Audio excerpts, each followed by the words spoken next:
राजा हम कोई नहीं काम हो देहिया में लागता बेचोई तो के घाम हो देहिया में लागता बेचोई तो के घाम नई हम राजा हम कोई नहीं काम हो देहिया में लागता बेचोई तो के घाम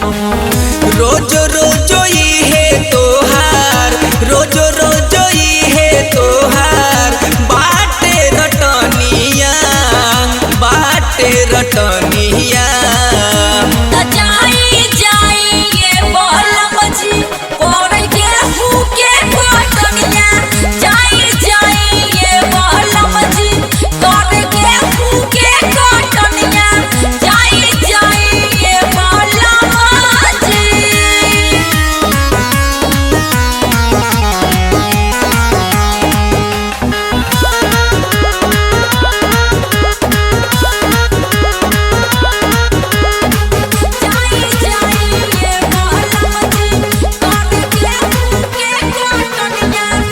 सुनो न बतिया हमार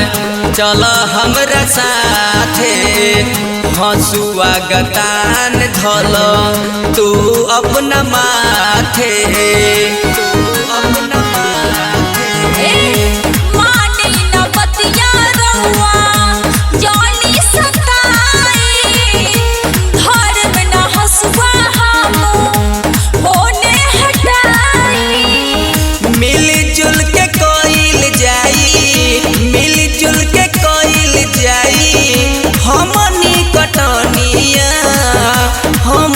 कटनिया